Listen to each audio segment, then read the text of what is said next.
Maqaa Abbaa, kan Ilmaa, kan Hafuura Qulqulluu, Waaqayyo tokkoon amiin. Jaalatamtoota maatii Waaqayyo akkam jirtu? Akkam nagaa keessan jirtu? Ani nagaa kooti, galata Waaqayyoo.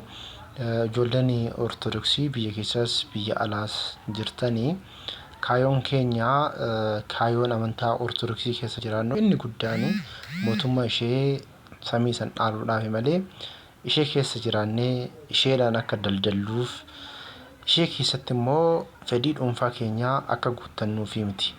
Kana yaa kiristaanota, yeroo baay'ee faarsaawwan baay'een hin ba'u, kitaaboleen baay'een hin maxxanfamu, rakkoolee baay'ee qabatanii ba'aa jiru.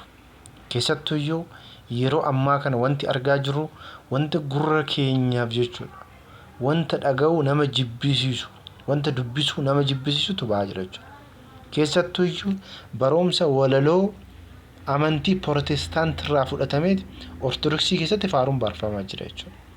Waltajjii irratti waan mana amantaatiif hin malle fudhatanii waltajjii irratti mul'achaa jira jechuudha.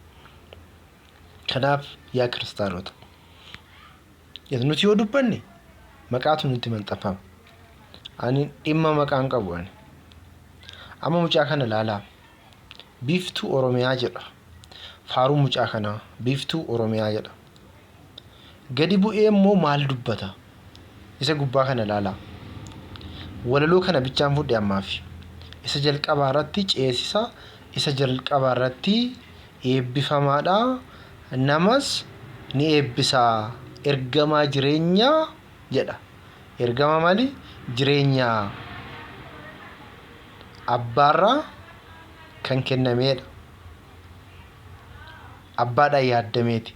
Walaloon kun maaliidhaaf dubbatame yoo jenne eessaa akka fudhatame dubroo Maariyaam osoo addunyaan tun hin uumamin Waaqayyoodhaan akka yaaddamte, akka filatamte isheedhaaf kan dubbatame eenyudhaaf kan jiru? Gooftaa keenya Iyyasuus Kiristoos. Ergamaa jedhee jechuudha. Ergamaadha. Yaada kana keessatti ergamaadha inni jedhu kuni barumsa Protestaantii mana amantaa Ortodoksiitti babal'isuudhaaf kaayeffame jechuudha. Kanaaf qaamoleen lama itti gaafatamummaa qabu. Inni tokko Sanbee Tuub kan jedhu itti gaafatamummaa qabaachuu qabu. Hatamtamaan faaruu kana mana amantaa Ortodoksii akka bakka hin buune beekee haquu qaba. Yoo hin haqne immoo yuutuubii kana unsubscribe gochuudhaan, riippoortii gochuudhaan cufsiisuu hin dandeenya. Kana inni biraa immoo warra kana waraabeedha. Warri kana waraabe eessatti waraabame, eessatti idiitii ta'e kan jedhamullee itti gaafatamuu qaba jechuudha. Kanaaf boru Waaqayyoon yoo jedhe walaloo hunda isaatiiyyuu dogongora isaa wajjin qabadhee inni dhiyaadhaa. Ammaaf garuu kiristaanonni wantoota akkanaa irratti qabsaa'uu qabu. Wantoota amantaa keenya bakka hin buune irratti qabsaa'uu qabu. Oromoo taate, Amaara taate, Guraagee taate dhimma keeti sun. Ana nan laallatu. Guyyaa 40 fi guyyaa 80tti cuuphamtee ilma Sillaasee yoo taate garuu sirnaa fi seera mana kiristaanaa kabajjee jiraachuun dirqama keeti. Yoo kanan goone dhiistee ba'uu hin dandeessa. Mirga keeti. Waaqayyoon ibiddaa fi bishaan fuuldura kee kaa'een jira.